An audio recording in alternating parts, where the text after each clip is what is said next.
Le 23 octobre 2009, une très grave explosion secoue le terminal pétrolier de la Caribbean Petroleum à côté de San Juan, sur l'île de Porto Rico. De l'essence déborde et se répand à partir d'un grand réservoir aérien et forme ainsi un énorme nuage de vapeur qui s'enflamme. L'explosion endommage des habitations et des entreprises voisines.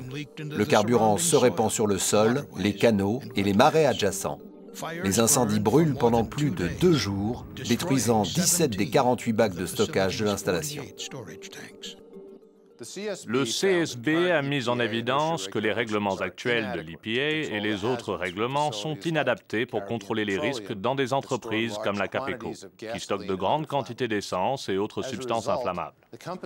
D'après ces règlements, la Capeco n'était pas obligée de conduire des analyses de risque que son fonctionnement faisait courir à son voisinage, et la Capeco n'était pas non plus tenue de mettre en œuvre des dispositifs de sécurité qui auraient pu empêcher l'explosion.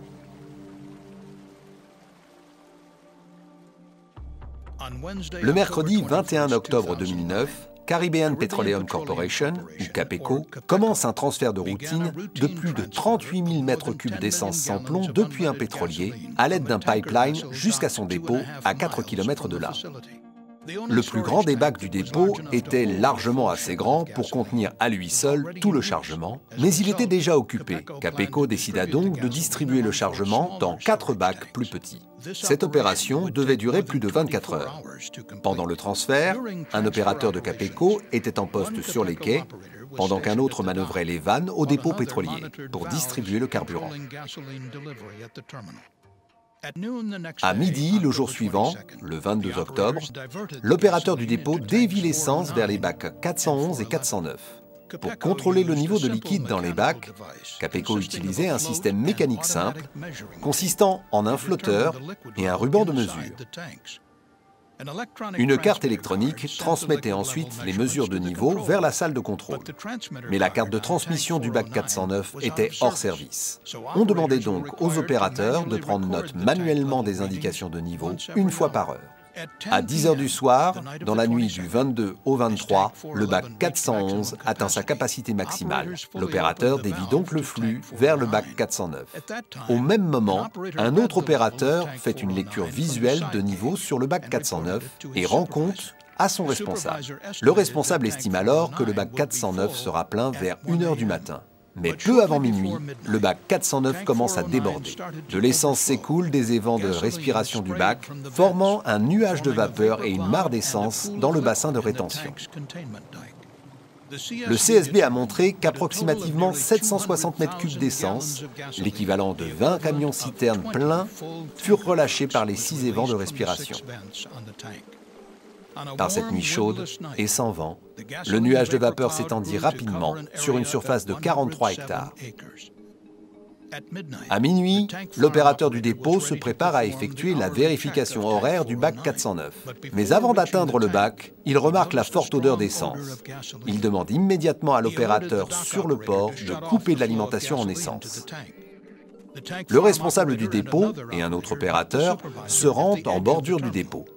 Ils y observent un brouillard blanc sur une épaisseur d'environ 1 mètre au-dessus du sol.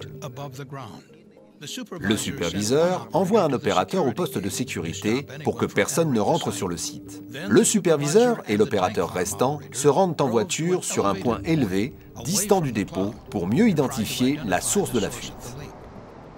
Pendant ce temps, la nappe d'essence coule par des vannes ouvertes depuis le bassin de rétention vers la station d'épuration. Le nuage se trouve alors en contact avec des équipements électriques non protégés et s'enflamme. Une déflagration se propage vers les bacs de stockage. 7 secondes plus tard, une énorme explosion se produit, suivie d'une onde de choc équivalente à un séisme de force 2,9 sur l'échelle de Richter. Il est minuit 23, à peu près 26 minutes après le début du débordement. Rapidement, 17 bacs du dépôt sont la proie des flammes.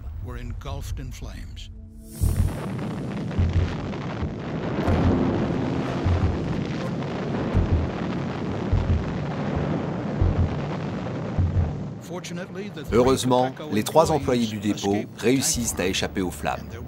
Il n'y a donc pas de victimes. Les flammes de l'incendie sont visibles à 13 km.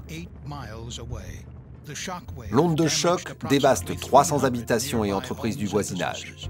Le feu continue à brûler pendant plus de 2 jours. Le CSB a conclu que Capeco n'avait pas un système fiable de mesure de niveau d'essence dans les bacs de son dépôt. Ceci a mis en place les circonstances favorables à l'accident. Le CSB a prouvé que les systèmes de mesure à flotteur et ruban utilisés par Capeco étaient sujets à des défaillances mécaniques. Ils étaient mal entretenus et étaient souvent hors d'usage sur plusieurs bacs à la fois. Le CSB a également découvert que des impacts de foudre et des ruptures de câbles empêchaient souvent la transmission électronique des informations de mesure de niveau vers la salle de contrôle. Capeco prenait souvent des semaines avant de réparer les défaillances des systèmes de mesure de niveau.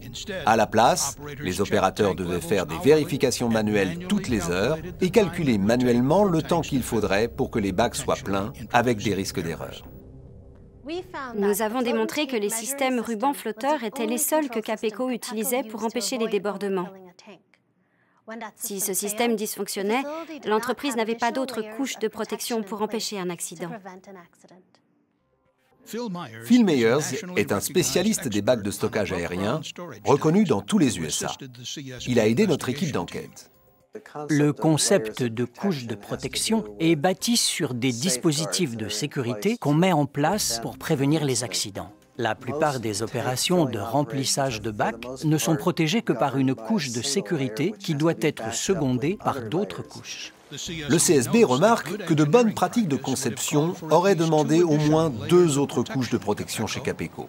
Une alarme indépendante de niveau haut et un système automatique de prévention du surremplissage. Une alarme indépendante de niveau haut peut détecter un danger de surremplissage et alerter les opérateurs, même si le système primaire de mesure de niveau ne fonctionne pas. Un système automatique de prévention des débordements va plus loin. Il peut couper le flux de produit ou le dévier vers un autre bac quand le niveau est critique. L'enquête du CSB a conclu que, si ces 2 systèmes avaient été en place et correctement entretenus, cet accident grave ne serait très probablement pas arrivé. Mais le CSB remarque également que les installations de stockage de produits pétroliers ne sont pas soumises aux mêmes réglementations concernant la gestion de la sécurité des procédés que les raffineries et les usines chimiques qui manipulent pourtant les mêmes substances inflammables.